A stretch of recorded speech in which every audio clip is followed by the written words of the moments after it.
إن الله وملائكته يصلون على النبي يا أيها الذين آمنوا صلوا عليه وسلموا تسليما اللهم صل على سيدنا شفيعنا حبيبنا مولانا محمد معدن الجود والكرم منبع العلم والحلم والحكم وبارك وسلم صلاة وسلاما عليك يا رسول الله صلاة وسلاما عليك يا حبيب الله صلی اللہ تعالی علیہ وسلم۔ سرکار اعلیٰ حضرت ارشاد فرماتے ہیں کہ کعبے کے بدر و دجا تم پہ کروڑوں درود، طیبہ کے شمس و ضحا تم پہ کروڑوں درود۔ کیوں کہوں بے کس ہوں میں، کیوں کہوں بے بس ہوں میں، تم ہو میں تم پر فدا تم پہ کروڑوں درود۔ اور کوئی غیب کیا تم سے رہا ہو بھلا، جب نہ خدا ہی چھپا تم پہ کروڑوں درود، جب نہ خدا ہی چھپا تم پہ کروڑوں درود۔ حضرات گرامی، ابھی قرآن مقدس کی بہترین مشہور و معروف ایک آیت کا شرف حاصل کیا ہے، جس میں اللہ رب العزت کا ارشاد پاک ہے ان اللہ وملائکتہ یصلون علی النبی یا ایھا الذین آمنوا صلوا علیہ وسلموا تسلیما۔ اس کا ترجمہ یہ ہے کہ بے شک اللہ اور اس کے فرشتے درود بھیجتے ہیں اس غیب بتانے والے نبی پر، یا ایھا الذین آمنوا صلوا علیہ وسلموا تسلیما، اے ایمان والو تم بھی اس نبی پر درود اور سلام خوب بھیجا کر۔ یہ آیت پاک سے معلوم ہوتا ہے کہ اللہ تعالی ہم لوگوں سے سب کچھ کرواتا ہے، سجدہ بھی کرواتا ہے، قیام بھی کرواتا ہے، رکوع بھی کرواتا ہے، تمام عبادتیں اپنے بندوں سے کرواتا ہے، یہاں تک کہ عبادت ہو، ریاضت ہو، روزہ ہو، حج ہو، زکوٰۃ ہو، سب کچھ اللہ تعالیٰ اپنے بندوں سے کرواتا ہے۔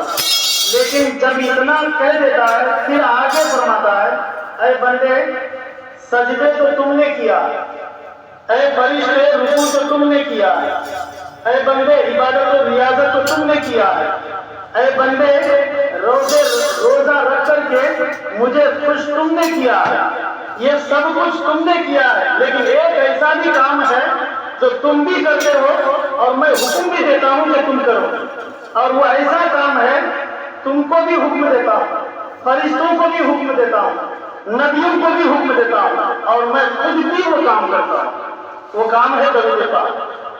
اسی لیے 22واں پارہ کی آیت ہی بتا رہی ہے ان اللہ وملائکتہ، کہ بے شک اللہ اور اس کے فرشتے اس غیب بتانے والے نبی پر درود کو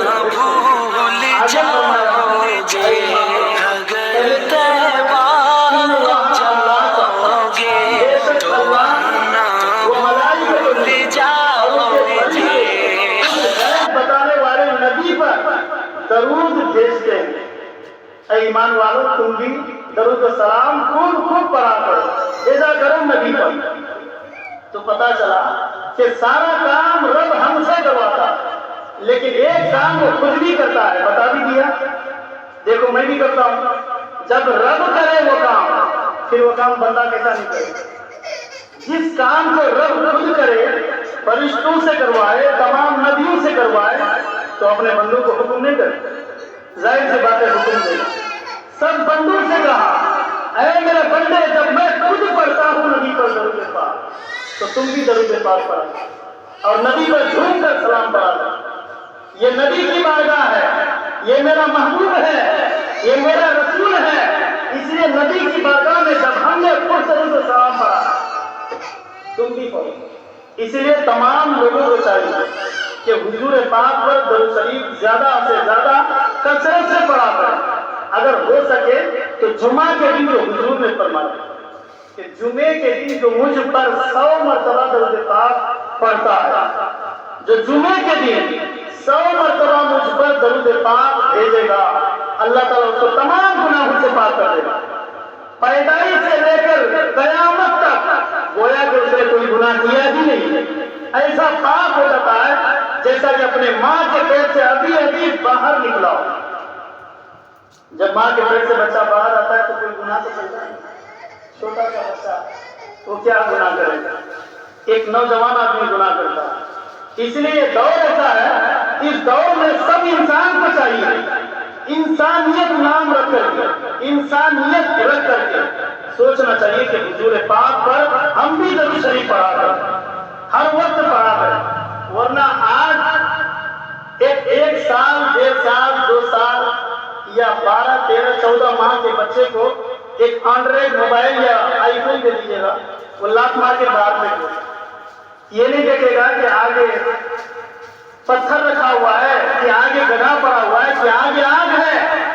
اس بچے کے سامنے آگ نہ ہوگے تو وہ بچہ آگ میں اپنا ہاتھ رکھ دے، وہ بچے کو اینڈرائڈ موبائل دے دیں گے، وہ یہ نہیں دیکھا گا کہ کی پیڈ والا موبائل ہے، ٹچ والا موبائل ہے، آئی فون ہے، 2 لاکھ کا ہے، 10 لاکھ کا ہے، 2 روپے کا ہے، کتنے روپے کا ہے، 1 سال کا بچہ ہے، ابھی کچھ اس کے اندر عقل نہیں ہے، شعور نہیں ہے، کچھ بھی نہیں ہے، اس بچے کو آئی فون دے دیجیے، وہ لات مار کے آپ کو باہر کر دے۔ اسی طریقے سے جیسا 1 سال کا بچہ موبائل دیجیے، آئی فون دیجیے، لات مار کے باہر پھینکتا ہے، اسی طریقے سے 50 سال کا انسان ایمان کو لات مار کے پھینک دے گا، اگر ابھی نہیں پہچانے گا کہ ایمان کیا ہے، اگر ابھی صحیح سے نہیں پہچانے گا کہ ایمان کیا ہے، ایمان ہم کو کیسے ملا، ایمان کیسے نصیب ہوئی، قرآن کیسے ملا، مسجد کیسے ملی، سجدے کیسے ملے، یہ سب اگر انسان سمجھ نہیں پائے گا تو 50 سال کے بعد وہ انسان ہونے کے باوجود بھی اپنے ایمان کو لات مار کے بات کرے گا۔ ایمان تو کوئی موبائل نہیں ہے نا جو جیب میں رکھ لیں گے، ایمان کوئی ہتھوڑا نہیں ہے جو اٹھاؤ اور اپنے گھر میں رکھو، ایمان کوئی ایسی چیز نہیں ہے جو ہاتھ میں پکڑ لے اور اپنے جیب میں گھسے لے۔ ایمان اس کو کہا جاتا ہے کہ جب تک آپ اپنے ایمان اور عقیدے کو سنبھال کر نہیں رکھیں گے تو جس طریقے سے مثال ہے، 1 سال کا بچہ لات مار کے موبائل پھینک رہا ہے، 50 سال کا بوڑھا بھی وہ ایمان کو پھینک دے گا، پتہ ہی نہیں چلے گا میرا ایمان کیسے آیا کیسے گیا، پتہ ہی نہیں چلے گا۔ اسی لیے حضور پاک نے فرمایا، سیدنا صدیق اکبر نے فرمایا کہ اے لوگوں، حضور علیہ السلام پر درود شریف پڑھتے رہا، ایمان کا نتیجہ یہی سے تم کو مل جائے گا۔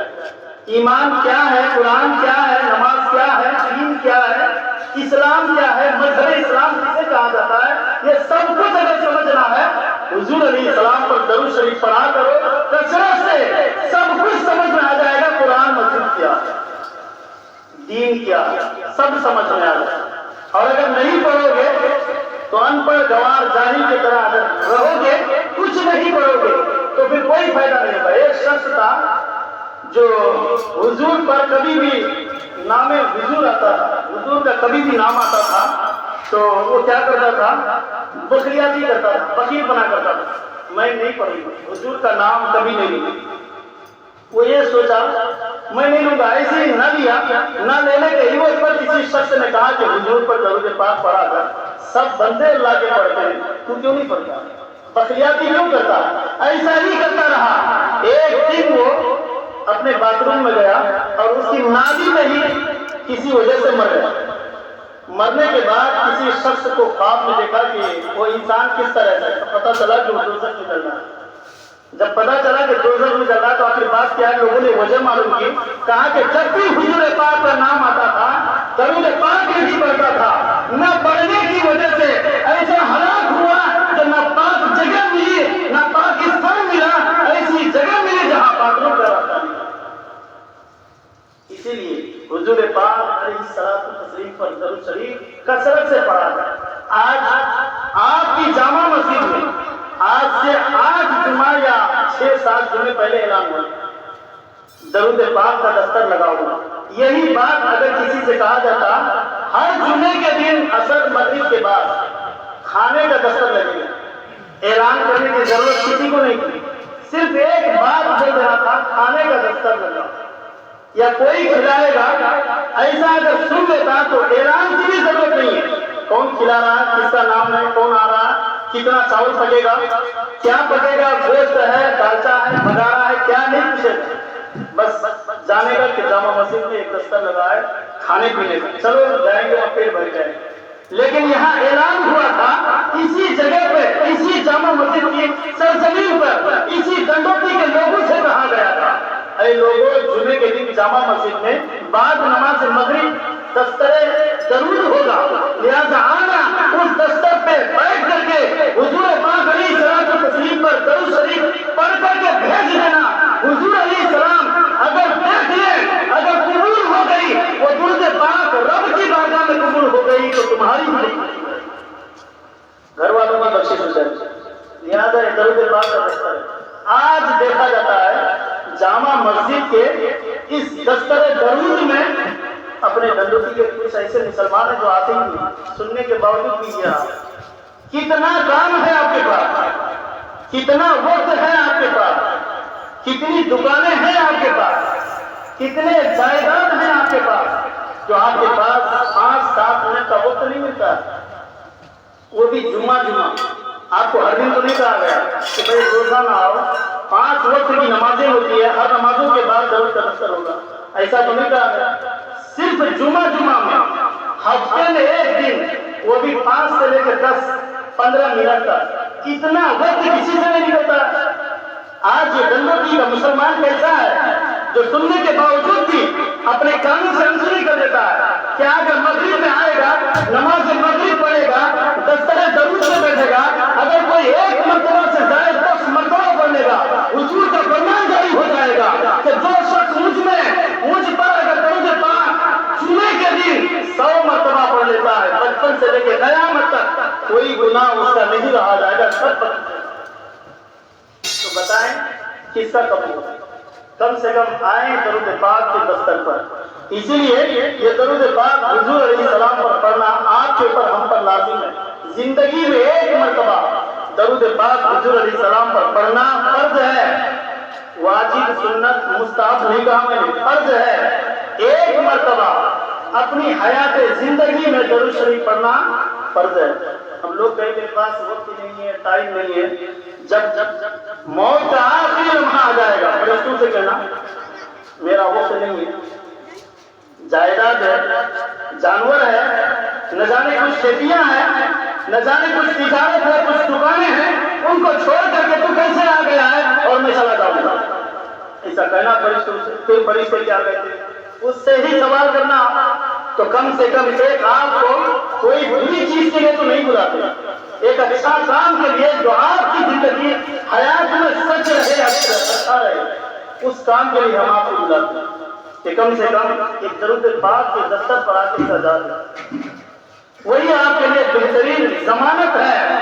اس لیے اگر اس درود پاک میں شامل نہیں ہوں گے، کل قیامت کے میدان میں جب آدم علیہ السلام سے رب کہے گا، اے آدم علیہ السلام تمام لوگوں کو دیکھ لیں، جو جہنمی ہے جہنم کی طرف بھیجو، جو جنتی ہے جنت کی طرف بھیجو، تو جنتی اور جہنمی سب اپنے آپس میں چلے جائیں گے۔ اس میں کا پہلا شخص ہوگا جس کو دوزخ کے فرشتے اٹھا کر دوزخ کی طرف لے جائیں گے۔ آدم علیہ السلام سے جب پوچھا جائے گا کہ یہ شخص ہے کون، تو آدم علیہ السلام یہی کہتے ہیں کہ یہ شخص دوزخ کی طرف جا رہا ہے، روک لیا گیا، روک لے گا۔ حضور پاک علیہ السلام کو بلایا جائے گا، یا رسول اللہ علیہ السلام آپ ادھر آئیں۔ حضور علیہ السلام قیامت کے میدان میں دوزخ اور جہنم کے بیچ میں وہاں ہوں گے، اور وہ شخص کو جہنم کی طرف لے جایا جائے گا۔ حضور علیہ السلام فرمائیں گے یہ شخص کو جہنم میں مت لے جاؤ، روکا جائے۔ فرشتے کہیں گے یا رسول اللہ اطاعت خدا کی ہے اور خدا کا حکم ہے، اور خدا نے حکم فرمایا تھا جو دوزخ ہے اس کو دوزخ میں ڈال دو۔ یہ پہلا شخص جا رہا تھا، یا رسول اللہ آپ نے روک لیا، اس مجھے کیا کہا؟ نہیں، یہ دوزخ میں نہیں جائے، دوزخ میں نہیں جائے۔ اللہ تعالیٰ کا حکم آیا کہ اے فرشتے جیسے میری اطاعت تم نے کی ہے، میرے محبوب کی اطاعت کر لے، میرے محبوب کا حکم سن لے، میرا محبوب کیا کہتا ہے اسی پر عمل کر لے۔ جب محبوب نے کہا کہ یہ شخص دوزخ میں نہیں جائے گا، اسے جنت ملے گی، یعنی تو اس کے اعمال نامہ کو دوبارہ وزن کرو، لہذا جب دوبارہ وزن کرے گا اس وزن کے مطابق حضور علیہ السلام ایک پرچہ اس کے نیکی کے پلے پر رکھ دیں، اس پرچے میں درود پاک لکھا ہوا ہوگا۔ اس کے بعد اس شخص کا پلہ جو ہے وہ بھاری ہو جائے گا نیکیوں سے، اب تک ہلکا تھا اب نیکیوں سے بھاری ہو گیا۔ پتا چلا کہ یہ نیکیوں کا پلہ بھاری ہونے کی وجہ یہی ہے حضور علیہ السلام پر پڑا تھا. ایک مرتبہ درود پاک پڑھنے کی وجہ سے حضور نے فرمایا کہ میں تمہارا محمد ہوں صلی اللہ علیہ وسلم. تم نے مجھ پر ایک مرتبہ اپنی حیات زندگی میں درود پاک پڑھا تھا, اس لیے اس کا پرچہ لکھ کر کے میں نے پردے میں ڈال دیا, تیری نیکی بھاری ہوگی. تو ایک مرتبہ پڑھا یہ حال ہے, تو کم سے کم آپ ہی ہم بھی سوچیں کہ حضور علیہ السلام پر درود پاک پڑھا تھا. ایک شخص تھا جو کہیں بھی جاتا تھا تو اپنے قدم کو اٹھاتا درود پاک پڑھتا تھا, اور جب نیچے رکھتا تو بھی درود پاک پڑھتا. اور وہ درود کیا تھا سنی, اللہم صلی علی محمد وعلی آل محمد. یہ جب تک اٹھاتا کہتا اللہم صلی علی محمد وعلی آل محمد, پھر رکھتا, پھر کہتا تھا اللہم صلی علی محمد وعلی آل محمد. اتنا کہتا تھا, رکھتا تھا, اتنا کہتا تھا, پھر اٹھاتا تھا. تو جب تک اس کا قدم رکھتا نہیں تھا, اٹھتا نہیں تھا, تو اس وقت تک وہ درود پاک پڑھا کرتا تھا. ایک قدم اٹھاتا, پڑھتا, پھر رکھتا, پھر پڑھتا, پھر اٹھاتا, پھر پڑھتا. اب ایسا کرتے کرتے اس انسان کو اگر مسجد سے گھر جانا ہوتا تو کتنا دیر لگتا ہوتا, آپ خود اندازہ لگا. سفیان ثوری ہے, انہوں نے کہا کہ حج کے موقع پر میں نے دیکھا کہ وہ نوجوان ایسا کر رہا تھا, کیوں کر رہا ہے, اس کی وجہ میں نے معلوم کرنا تھا. تو حضرت سفیان ثوری نے فرمایا یہ تم کام جو کرتے ہو خود اپنے آپ سے جان بوجھ سے کرتے ہو یا ایسے ہی کرتے ہو؟ کہا کہ نہیں, میں جان بوجھ سے کرتا ہوں. کہا تم کون ہو؟ اس نوجوان نے کہا تم کون ہو؟ کہا میں سفیان ثوری ہوں. کہا کہ اے سفیان ثوری, تم نے خدا کو کیسے پہچانا ہے بتا دو, خدا کو تم نے کیسے پہچانا ہے یہ بتا دو. حضرت سفیان ثوری کہنے لگے کہ اے نوجوان, اللہ کے بندے, میں خدا کو ایسے پہچانتا ہوں کہ وہ دن کو رات اور رات کو دن میں داخل کرتا ہے, دن کو رات اور رات کو دن میں داخل کرتا ہے. اور وہ رب ایسا رب ہے, میں نے خدا کو ایسے پہچانا ہے کہ اپنے ماں کی پیٹ میں ایک بچے کو اچھی صورت والا بناتا ہے.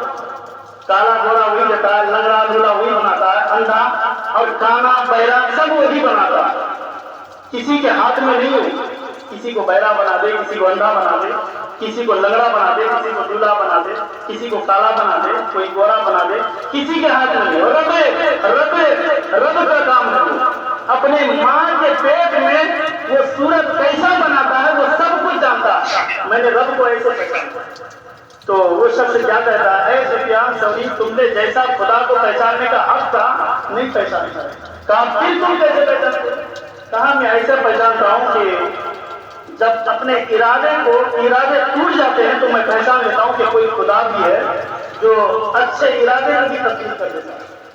تو کہا پھر یہ درود پاک پڑھنے کی زیادہ وجہ کیا تھی کہ ایک مرتبہ اٹھائے, قدم چھوڑ تو پڑے, رکھے تو پڑے, اتنی درود پاک پڑھنے کی وجہ کیا تھی؟ تو کہا کہ میں حج کے موقع پر میں اور میری ماں ساتھ گئے تھے حج کرنے کے. تو میری ماں نے کہا ہے بیٹے مجھے خانے کعبہ میں پہنچا دو, مجھے خانے کعبہ میں پہنچا دو.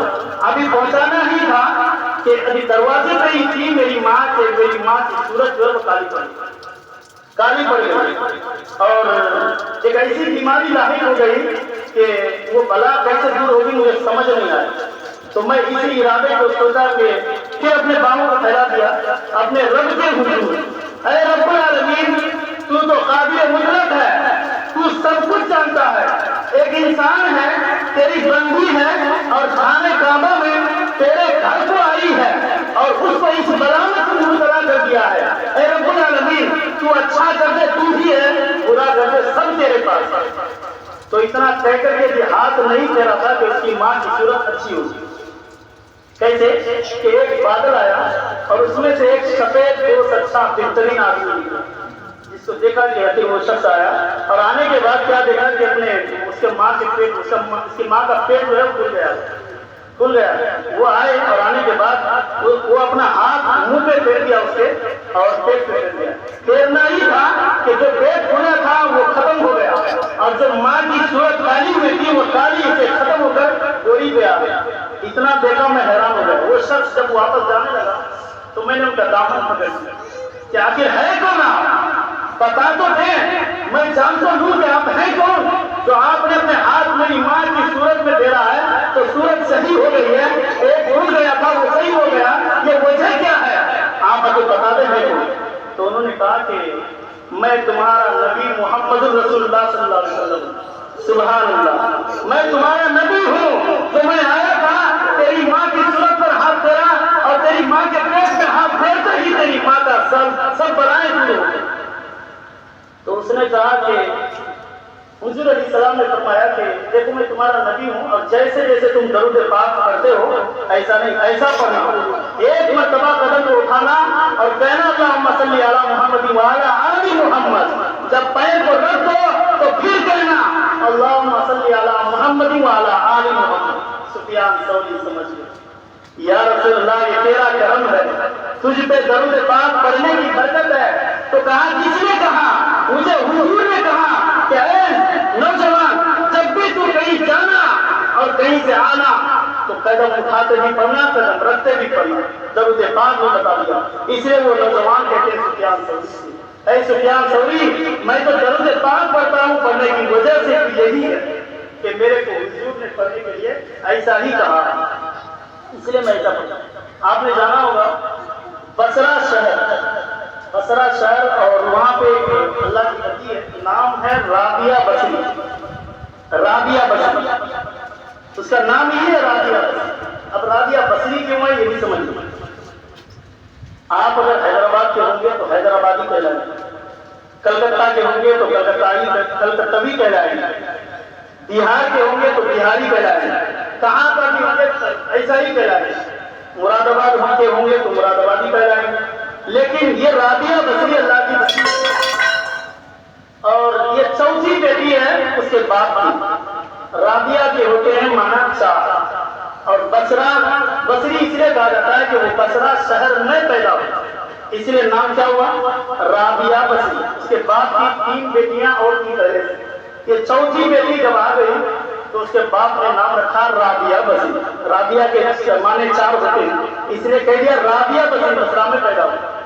تو وہ رابعہ بصری کے باپ جب اس کی گود میں یہ چوتھی بچی آ گئی تو وہ سوچ میں حیران میں پڑ گیا اس کا باپ کہ آخر بات کیا ہے, میرا ایک بیٹی آئی, دوسری بیٹی آئی, تیسری آئی, پھر اب چوتھی بھی میری بیٹی آ گئی اور کمانے والا کوئی نہیں, میں اکیلا کیا کروں گا.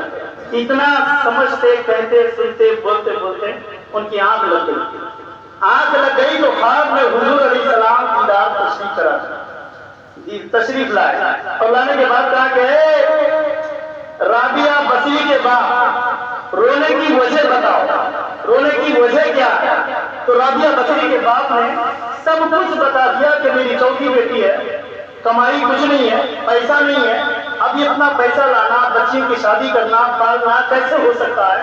اسی سوچ وچار میں سمجھ رہا تھا کہ تیسری بیٹی تو آئی پھر چوتھی بیٹی آ گئی, یہ چوتھی بیٹی آنے کی ہمت پر میں رو رہا ہوں. سرکار نے فرمایا اے رابعہ بصری کے باپ کاغذ قلم لے کے آؤ. خواب میں ہی کاغذ قلم رابعہ بصری کے باپ لیا. لانے کے بعد کہا کہ ایک خط لکھو. اچھا خط کس کے نام ہونا چاہیے؟ خط کس کے نام ہونا چاہیے؟ رابعہ بصری کے باپ سے حضور نے فرما دیا ایک خط لکھو, لیکن وہ خط کس کے نام ہونا چاہیے؟ بصرہ کے حاکم کے نام سے ہونا چاہیے. حاکم بصرہ کے نام, والی بصرہ کے نام, امیر بصرہ کے نام یہ خط لکھ رہے تھے. کہاں ہیڈنگ لکھو, اوپر کی جو تحریر ہوتی ہے اس کو لکھو. یہ خط امیر بصرہ کے نام اتنا لکھا اور نیچے لکھو. حضور نے فرمایا نیچے لکھو اے امیر بصرہ روزانہ تم درود پاک حضور پر پڑھا کرتے تھے, لیکن کل تم نے درود پاک کیوں نہیں پڑھا اس کا جرمانہ ادا کرنا. غور سے سنیے, یہ آخری بات ہے. رابعہ بصری کے باپ سے حضور نے لکھایا کہ اے رابعہ بصری کے باپ نیچے لکھو امیر بصرہ تم جو روزانہ درود پاک پڑھا کرتے تھے کل کیوں نہیں پڑھے اس کا جرمانہ ادا کرنا. اب جرمانہ کتنا ہونا چاہیے؟ حضور نے حضرت رابعہ بصری کے باپ سے کہا کہ اس سے کہو کہ 4000 درہم, یہ 400 چاندی کے سکے اتنا ادا کرا. رابعہ بصری کے باپ نے نیچے لکھ دیا کہ اے امیر بصرہ ایک دن درود پاک نہ پڑھنے کے لیے جرمانہ تجھے ادا کرنا پڑے گا 400 چاندی کے سکے. اتنا لکھ کر کے جب لکھے تو یہ خواب سے بیدار ہوا. اب بیداری قلم میں ہے تو دیکھا کہ ہاتھ میں قلم بھی ہے, سامنے کاغذ بھی رکھا ہوگا. سبحان اللہ, سامنے کاغذ بھی ہے. اور میں نے جو خواب میں لکھا تھا حقیقت میں تحریر وہی ہے. لکھایا کس نے یہ مجھے نہیں معلوم, لکھایا مگر خواب میں, اور جو لکھایا تھا وہی لکھا ہوا ہے. جو کاغذ میں نے خواب میں لایا تھا, جو قلم لایا تھا, وہی ہاتھ میں موجود ہے. جب بیدار ہوا تو دیکھا کہ وہی تحریر ہے, وہی کاغذ, وہی قلم ہے, وہی رابعہ بصری. جب دیکھا اور کہہ دیا کہ صبح جب جاگ کر کے تم چلے جانا امیر بصرہ کو ایک خط تھما لو. امیر بصرہ جب خواب سے بیدار ہوئے تو دیکھا کہ سب کچھ میرے ہاتھ میں. امیر بصرہ کیا کیے, اس کاغذ کو لیے, موڑ لیے, موڑنے کے بعد چلے گئے امیر بصرہ کے دروازے پہ دستک کیا. امیر بصرہ نے جب حاکم بصرہ کے دروازے پہ دستک کیا تو اس کا خادم باہر نکل آیا اور دروازہ کھولا تو دیکھا کہ امیر بصرہ کے گھر میں, امیر بصرہ کے دروازے پر رابعہ بصری کے باپ آئے ہوئے. تو انہوں نے پوچھا, خادم نے, نوکر نے پوچھا کہ تم کون ہو؟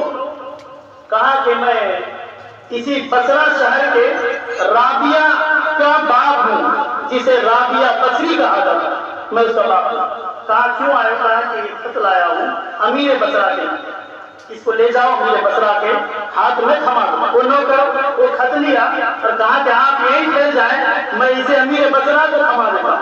امیر بصرہ کے ہاتھ میں خط دیا اور دینے کے بعد اس نے کھولا اور پرچہ پڑھا. کرسی میں بیٹھا ہوا تھا, کھڑا ہو گیا. یہ درود پاک کا دفتر ہے, یہ درود پاک کا ورد کا کاغذ ہے. اس کاغذ کو چوئی کھولا, پڑھا تو کرسی سے کھڑا ہو گیا.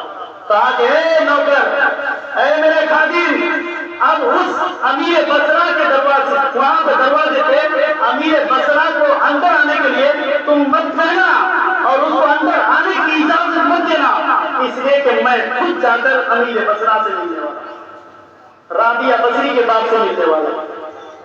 خط پڑھنے کے بعد دروازے پہ گئے, سلام ہوا. اس کے بعد کہا کہ کیسے آنا ہوا؟ امیر بصرہ جب دروازے پہ آیا تو رابعہ بصری کے باپ نے سمجھا کہ ویسے کیا, نوکر کو بھیجا تھا, نوکر کو آنا تھا, یا امیر بصرہ خود آ گیا دروازے پہ, وجہ کیا ہے؟ امیر بصرہ نے سلام دیا اور کہا کہ, اور اس کے قدموں کو چوما, اس کے ہاتھوں کو چوما, اس کی پیشانی کو چوما اور کہا کہ یہ خط لانے کی وجہ اور کس نے یہ تحریر لکھا؟ کہا کہ لکھا تو میں نے. جب رابعہ بصری کے باپ کا ہاتھ پکڑا اور حاکم بصرہ اندر لے جا کر اپنی کرسی تھما دیا, کہا کہ اس کرسی میں اب تم بیٹھا دیا اور کہا کہ اس میں تحریر کس کی ہے اور لکھا کس نے ہے اور یہ موقع کس نے پایا اور اس میں تحریر لکھنے کی وجہ کیا ہے؟ امیر بصرہ نے جب کہا کہ لکھا تو میں نے ہے لیکن خواب میں لکھا. کہا کس نے لکھایا؟ کہا نہیں معلوم مجھے, کس نے لکھایا؟ کہا کہ اچھا تم بتا دے رابعہ بصری کے بعد, میں تو روزانہ درود پاک اس وقت پڑھتا تھا جب میرے گھر کی بیٹیاں سو جاتی تھی, جب میری کنیزیں سو جایا کرتی, میری بیوی سو جایا کرتی تھی, جب میرے گھر کے کوئی انسان جگہ نہیں رہتا تھا, اس وقت میں چراغ جلا کر حضور علیہ السلام پر درود شریف پڑھا. بتا دے تجھے کس نے بتایا؟ رابعہ بصری کے باپ کہتے ہیں کہ مجھے بھی نہیں معلوم, مجھے کسی نے آ کے بتایا. تو کہا کہ آخر بتا دے, تو اس نے کہا کہ مجھے نہیں معلوم کہ مجھے کس نے بتایا.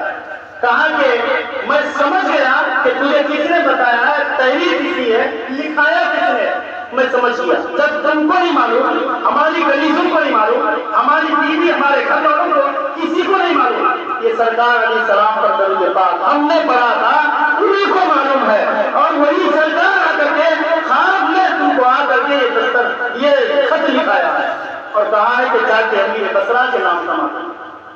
اپنے نوکر سے کہا کہ 400 چاندی لے جاؤ. لایا اور امیر بصرہ کے ہاتھ میں تھما. یہ 400 چاندی کے سکے ایسے تھے کہ 4 دن 8 بیٹی کی شادیاں کر کے بھی اس کے پاس اتنے رقم بچ گئے. یہ امیر بصرہ کی 4 بیٹی, یہ امیر بصرہ کے نام پر جو خط لکھا تھا, امیر بصرہ نے جو 400 چاندی کے سکے دیے تھے, ان سکوں سے یہ رابعہ بصری کے بعد 4 بیٹیوں سے زیادہ شادیاں کرتی تھی, پھر بھی اس کے پاس رقم بچے ہوئے. تو آپ خود بتائیں کہ ایک مرتبہ درود پاک امیر بصرہ نہ پڑھا تو حضور علیہ السلام خواب میں تشریف لائے اور کہہ دیے کہ امیر بصرہ نے ایک مرتبہ یعنی کل کی رات درود پاک کیوں نہیں پڑھا ہے، جرمانہ ادا کر، ناراض ہوئے۔ تو آپ ہم انسان اللہ کے بندے حضور کی امتی ہیں، تو آپ ہم ہو کر کے بھی کیسے حضور علیہ السلام پر درود پاک نہیں پڑھتے؟ اس لیے اس رابعہ بصری کے باپ نے جو خط لکھا ہے اس خط کو لے جا کے امیر بصرہ کے نام سمایا ہے۔ تو آپ بھی وہ دیکھیں اور غور کریں کہ ایک رات درود پاک نہیں پڑھا تو حضور ناراض ہوئے۔ ہم جو روزانہ نہیں پڑھتے ہیں تو ہم سے حضور ناراض نہیں ہوں گے۔ اس لیے میں کہتا ہوں آپ ایسا ہرگز نہ کریں، روزانہ نبی پاک علیہ الصلوۃ والتسلیم پر درود شریف پڑھا کریں، چاہے ایک مرتبہ پڑھیں۔ اس لیے حضرت غوث اعظم اور خواجہ غریب نواز نے کیا فرمایا سنیے۔ خواجہ غریب نواز نے کہا کہ ہر جمعے کے دن، جمعے کے بعد تمام مجموع کے ساتھ 100 مرتبہ مدینہ شریف کی طرف رخ کر کے اپنا چہرہ کر کے 100 مرتبہ حضور علیہ السلام کو درود شریف پڑھا، تمہارے ایک نہیں 100 مصیبتیں دور ہو جائیں۔ اس 100 مصیبتوں میں آپ کے ساتھ ہمارے ساتھ تو نہیں ہوتا، بہت بڑی مصیبت ہوتا ہے، لیکن 100 مصیبتیں ہو جائیں۔ 100 چیز آپ کے اندر ہے، وہ 100 چیزیں ہٹا دی جائیں گی، عمر میں برکتیں ہو جائیں گی، رزق میں برکتیں ہوں گی، نامہ اعمال میں زیادہ نیکیاں لکھی جائیں گی، اللہ کی طرف سے 3000 نیکیاں آپ کے نامہ اعمال میں لکھ دی جائیں گی۔ اس لیے حضرت جبرائیل علیہ السلام حضور علیہ السلام کی بارگاہ میں داخل ہوئے اور عریضہ پیش کیا، یا رسول اللہ علیہ السلام مجھے اتنی طاقت ہے کہ دنیا کے سارے درختوں کے پتے میں گن سکتا ہوں اور پانی کے قطرے گن سکتا ہوں اور ریت کے تمام ذروں کو گن سکتا ہوں، یا رسول اللہ سب کچھ گن سکتا ہوں، ایک چیز نہیں گن سکتا ہوں۔ تو کیا ہے حضور نے کہا وہ کیا ہے بتا دیں۔ تو جبرائیل علیہ السلام فرماتے ہیں کہ جو آپ پر اس بندے کا، اللہ کا وہ بندہ اور آپ کی وہ امتی جو آپ پر درود پاک ایک مرتبہ پڑھتا ہے اور اس کو جتنی رحمتیں ملتی ہیں اس کی رحمتوں کی تعداد میں کبھی نہیں گن سکتا۔ اس لیے آپ جبرائیل کو بھی دیکھیں کہ تمام درختوں کے پتے، ذرے، قطرے سب کچھ گن سکتے ہیں، لیکن اللہ کی طرف سے ان کو رحمتوں کی تعداد کتنی ہے اللہ کے بندے کو درود پاک کی وجہ سے وہ نہیں گن سکتا ہے۔ تو آپ کو اندازہ لگائیں، لہٰذا بات یہیں تک ختم ہے۔ ایک مرتبہ اعلان اور بھی سنیے کہ جامع مسجد میں جو آج کتنے جمعے سے درود پاک کا دستک لگایا گیا، کم سے کم اس موقع پر اس بیان کو سننے کے بعد ان واقعات کو اپنے مد نظر رکھتے ہوئے اپنے دل میں ٹھانیے اور سوچئے کہ اگر جامع مسجد کی سرزمین پر مغرب کے بعد جمعے کے دن ایک ہر جمعے میں اگر درود پاک کا دستک ہے تو ہم بھی جائیں گے، بیٹوں کو لے جائیں گے، گھر میں عورت ہیں اس کو پڑھوانے کے لیے وہی بولیں گے، لیکن ضرور آپ بھی پڑھیں اور جامع مسجد کے دستک پر آج سے آپ بھی شامل ہو جائیں۔ ہر جمعہ کے بعد مغرب کی نماز کے بعد آپ درود پاک کے دستک پر شامل ہو کر کے 10، 5 منٹ، 15 منٹ وقت نکال کر کے جتنا ہو سکے آپ درود پاک حضور علیہ السلام پر پڑھ سکتے ہیں۔ اللہ کی بارگاہ میں دعا ہے مولا تعالیٰ ہم تمام انسانوں کو کہنے سے سننے سے زیادہ عمل کی توفیق عطا فرمائے۔ وآخر دعوانا الحمدللہ رب العالمین۔ السلام علیکم ورحمۃ اللہ۔